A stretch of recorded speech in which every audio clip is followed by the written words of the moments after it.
Ako si Yan, isa akong solbetero at ito ang kwento ko.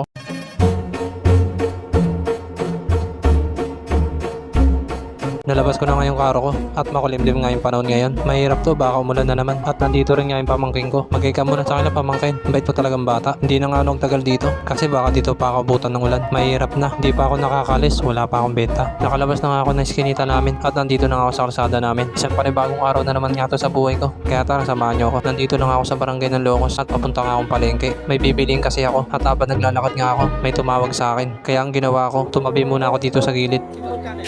Isa po may 20. Yung 20, bigyan mo. 20 po.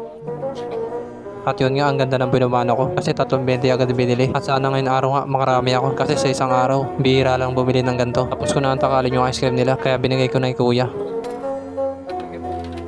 Pagkatapos mga suklihan si kuya, hindi na rin ako nagtagal. Umalis na ako. Nandito na nga ako sa palengke at sarado nga yung binibilihan ko ng cup. Kaya bumalik ako para pumasok na sa iskinita. Ice cream? Kanina pa nga nakatingin sa akin si kuya kaya naisip ko baka gusto niya ng ice cream. Kaya tinanong ko siya, gusto niya daw ng ice cream. Kaya kahit walang bayad, binigyan ko na lang siya. Ganito pala ako sa mga katulad ni kuya. Marami na nga akong binigyan. Na kaming dalawa lang ni Lord ang may alam. Bago nga ako umalis, nagpasalamat muna siya sa akin. Sabi ko okay lang yun. Papasok na ako ng iskinita dito sa palengke. Lagi nga ako dumadaan dito kasi yung mga nagtitinda dito, bumibili sa akin. At habang naglalakad nga ako, at eto na, may bumili na nga sa akin. Ingat eh. Inatras ko na nga yung karo ko kasi may bibili na sa akin. Nag-20 po. Tinanong ko na kung magkano bibili niya at yun nga 1.20 daw. Kaya kinuha ko na ng apa at sinimulan ko na ng pagtatakal. Pagkatapos ko ng takalan, binigay ko na ng ice cream nila. At nagpabol pa nga sila na 1.20. Parang buwinas yung pagtulong ko kanina. Binigay ko na ng ice cream nila at pagkakuha ko nga ng bayad nila, may bumili ulit na 1.20. Buwinas naman. Iba talaga magbigay na blessing si Lord. Salamat sa iyo Lord kasi kahit anong hirap ng buhay, lagi mo binibigyan ng blessing. Sinarado ko na ngayong karo ko. Paalis na nga ako. Kaso nagpahabol pa ng isa. 1.20 daw ulit. Iba talaga magbigay ng blessing si Lord. Salamat sa iyo Lord kasi natatanggap ko na yung mga blessing na binibigay mo sa akin. Kaya lagi lang ako magiging mabuti. Natapos ko na ang takalan. Kaya sinarado ko na yung karo ko. Pagkatapos nga nun, umalis na rin agad ako.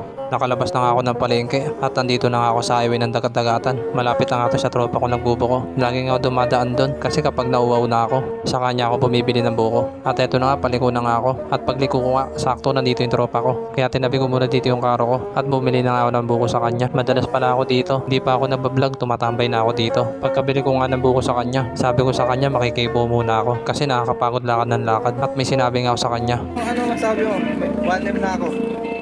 Siyempre, paparamdam ng ice cream yan. Ice cream, ice cream. Papatayan ko ka. At yun nga, meron na ako 1 million views sa rin. At masaya nga itong tropa ko sa nabot ko. At dahil nga sa 1 million views, na-monetize na ako sa Facebook. Kaya sobrang saya ko. At siyempre, salamat sa mga sumusuporta. At sana hanggang dulo suportahan nyo ako. At nagpapasalamat talaga ako kay Lord. Ang ganda ng regalo niya sa akin ngayong Pasko. Pagkatapos ko nga magpahinga dito, nagpaalam na ako sa tropa ko. Sabi ko ano oras na kasi, malayo pa lalakarin ko. At wala pa akong gaano benta. Kaya saglit lang ako nagpahinga. Ganito kasi ang buhay na isang solbetero. Isang oras na nga nakalipas. At nandito na ako sa Bacolase. Sarado nga yung kinakainan ko dito. Kaya tinapay muna bibiliin ko. Tumabi na nga ako dito at pumunta na nga ako sa bakery. At habang bumibili nga ako ng tinapay, meron nakakilala sa akin na bata. Ang laki talaga ng tulong ng 1 million views. Dati kasi hindi pinapansin, ngayon inaangaan na. Tapos na nga bumili ng tinapay. Kaya pagkakuha ko ng tinapay, hindi na nga nagtagal. Umalis na nga ako dito. Noong ko na lang kakainin yung tinapay sa tinatambayan ko sa Luna. Nandito na nga ako sa Luna at paliko na nga ako sa iskinita na tinatambayan ko. Dito nga ako tumatambay pagkatapos kong kumain. Kaso sarado yung kinakainan ko. Kaya tinapay muna yung kakainin ko. Tinabi ko na yung karo ko dito at kinuha ko na yung tinapay na nabili ko sa bakery. Bago nga pala ang lahat, gusto ko pala magpasalamat. Unang-una kay Lord kasi sunod-sunod yung blessing na binigay niya sa akin. Pangalawa naman sa mga followers ko. Salamat pala sa suporta nyo. Sana hindi kayo magsawa. Pangatlo naman sa utol ko na si Jesse Vlog. Siya kasi yung dahilan kung bakit meron mang yan. At proud nga sa narating ko ngayon. Sa mga sumusuporta pala sa akin dyan, baka pwede yung supportan si Jesse Vlog. Ito pala yung page niya. Salamat sa mga solid supporter ko dyan. Hindi ko nga naubos yung tinapay. Kaya yung natirang tinapay, tinabi ko sa karo ko. At pagtingin ko nga sa langit, ang ganda nga ng panahon ngayon. Buti na lang, hindi na umulan-ulan ngayon kasi magpapasko na. Kailangan ko na makaipon. Magpapahinga pa sana ako. Kaso pagtingin ko sa orasan ko, mag-alas 2 na pala. Kaya wala na oras para magpahinga. Kaya tumayo na nga ako. At pagkatayo ko nga, umalis na agad ako dito. Sayang kasi yung oras. Lalo na maghapon na. Mabili pa naman paghapon na. Kasi mga bata nasa labas. Pauwi na nga ako. At hindi ko na nabidyoan yung iba. Sa susunod na kwento na yun. Kung nagustuhan mo pala yung kwento ko, pakilike namin sa share. Hanggang dito na lang. Salamat sa inyo lahat.